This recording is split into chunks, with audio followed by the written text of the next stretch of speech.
नवरात्र के 9 दिनों में माँ दुर्गा के 9 स्वरूपों की उपासना की जाती है। उनके नाम के व्रत रखे जाते हैं। माँ दुर्गा को नव दुर्गा शक्ति, आद्य शक्ति, भगवती, माता रानी, पार्वती, जगत जननी, जगदम्बा, परमेश्वरी, परम सनातनी और देवी और आदि शक्ति आदि के नामों से पुकारा जाता है। साथ ही माँ दुर्गा को महिषासुर मर्दिनी के नाम से भी जाना जाता है। श्री दुर्गा सप्तशती के तीसरे और चौथे अध्याय में भी माँ दुर्गा द्वारा महिषासुर के वध का जिक्र मिलता है। तो आइए सत्यार्थ नायक की महागाथा में जानते हैं कि आखिर कौन था महिषासुर और माँ दुर्गा को क्यों महिषासुर मर्दिनी कहा जाता है। जिस प्रकार प्रजापति दक्ष की पुत्री दीति ने दैत्यों को जन्म दिया था, उसी प्रकार उनकी दूसरी पुत्री दनु से दानवों का जन्म हुआ, जिसका नाम था रंभ और करम। एक बार दो दानव भाइयों रंभ और करम ने अजय होने के लिए तपस्या करने का संकल्प लिया। रंभ अग्नि को शांत करने के लिए आग की लपटों के बीच खड़ा हो गया, जबकि करम ने वरुण को प्रसन्न करने के लिए जल के नीचे ध्यान लगाया। दोनों आग तपत्यों का आह्वान कर रहे थे, जिसके बाद इंद्र देवता ने कार्यरता दिखाई। इंद्र देवता को डर था कि दोनों दानव भाई उनसे स्वर्ग से निकाल देंगे, इसीलिए इंद्र देवता ने दोनों पर आक्रमण कर दिया। पहले उन्होंने मगरमच्छ का रूप धारण करके जल में प्रवेश किया और करम की मृत्यु कर दी। फिर वह रंभ की हत्या करने के उद्देश्य से अग्नि में प्रविष्ट हुए, परंतु अग्नि ने उसी पर हमला कर दिया।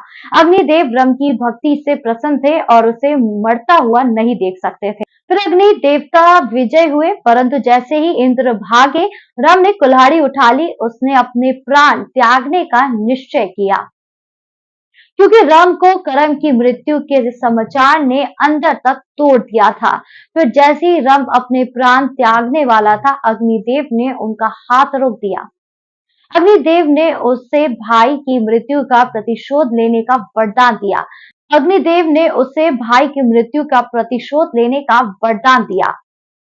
साथ ही रंभ ने एक पुत्र भी मांगा, पुत्र भी ऐसा जो अधमय दानव आगे चलकर ब्रह्मांड का स्वामी बना।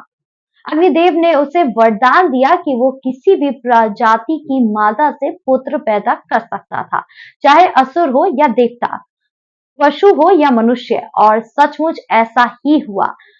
दरअसल रंभ को एक महिषी यानी कि एक भैंस से प्रेम हो गया। उसने महिषी ने रंभ के प्रेम के आगे समर्पण कर दिया और उन दोनों से एक पुत्र का जन्म हुआ, जिसका नाम था महिषासुर। महिषासुर आधा भैंस और आधा दानव था और रंभ उसके पिता थे। साथ ही महिषासुर को अग्नि ने आशीर्वाद दिया था। फिर एक दिन महिषासुर ब्रह्मा जी को प्रसन्न करने के लिए जंगल की ओर चल पड़े। वर्षों की तपस्या के बाद ब्रह्मा जी ने उसे दर्शन दिए और वो महिषासुर के चेहरे को बड़े स्नेह से देखने लगे, जो रंभ से मिलता जुलता था। फिर ब्रह्मा जी ने महिषासुर से कहते हुए कहा कि तुम्हारे पिता मेरे प्रपौत्र थे और अग्नि देवता ने तुम्हें पहले ही आशीर्वाद दिए कि तुम शासन करने के लिए ही पैदा हुए हो। अब और क्या चाहते हो? इस पर महिषासुर उत्तर देते हुए कहते हैं कि अमर होना चाहता हूं। अग्निदेव ने मुझे वरदान में ब्रह्मांड पर विजय प्रदान करने की, किंतु अमरता नहीं और अमरता ही परम विजय है। मेरी विजय का क्या लाभ यदि मैं उसका स्वाद चखने के लिए जीवित ही ना रहूं। जिस पर ब्रह्मदेव महिषासुर को अमरता का वरदान देने से मना कर दिया। उसके बाद महिषासुर ने ब्रह्मदेवता से ये वरदान मांगा कि स्त्री के अतिरिक्त कोई मुझे ना मार पाए। फिर महादेवता मुस्कुराए और उन्होंने महिषासुर को ये वरदान दे दिया कि जिसके बाद महिषासुर ने पाताल लोक, भूलोक और अंत में स्वर्ग लोक पर आधिपत्य स्थापित कर लिया। फिर उसके खुद ब्राह्मण के कोने कोने में एकत्रित हो गए और लोगों पर अत्याचार करने लगे। धीरे धीरे मृत्यु की दुर्गंध पूरे ब्रह्मांड में फैलने लगी, तो सारे देवता डर के एक साथ एकत्रित हो गए। उन सभी देवताओं ने ब्रह्म देवता से प्रार्थना कर बोला कि हमें एक देवी चाहिए, यानी आदि शक्ति का योद्धा रूप, जो महिषासुर को हरा सके। फिर सभी देवता घर बनाकर खड़े हो गए और सबने अपने मुख खोल लिए। उनमें से प्रकाश की किरणें फूटने लगी और वो प्रकाश इतना तेज था मानो उनकी दिव्यता उस रूप से बाहर निकल रही थी। किरणें परस्पर टकरा रही थी। वृत्त के केंद्र में उन सबका एक तंत्र में विलय हो रहा था। वो एक सुलगते हुए नक्षत्र में रूपांतरित हो रहे थे। फिर उसने स्त्री का रूप लेना शुरू कर दिया, जिसका ऊंचा मस्तक, अनेक अंग और सुनहरा रंग देवतांगन उस तेज में स्वयं को ढाल रहे थे। उनमें से प्रत्येक से निकल रही किरणें उनके गर्भनालों की भांति अपना सर्वश्रेष्ठ तत्व देवी तक पहुंचा रही थी। महादेव उनके चेहरे और भगवान विष्णु उनकी भुजाओं को आकार दे रहे थे।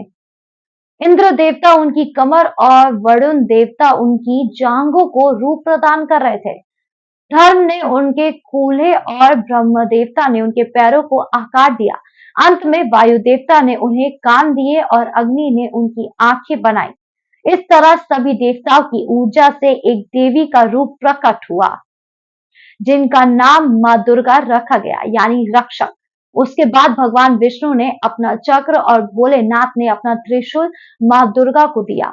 इंद्र देवता ने उन्हें व्रज और वायु से धनुष प्रदान किया। मां दुर्गा ने वरुण से शंख और यम से उनका दंड प्राप्त किया। उसके बाद तलवार, गदा और भाला लेकर 10 भुजाओं वाली मां दुर्गा दहाड़ते सिंह पर सवार हो गई। मां दुर्गा और महिषासुर का युद्ध 9 दिन तक चला।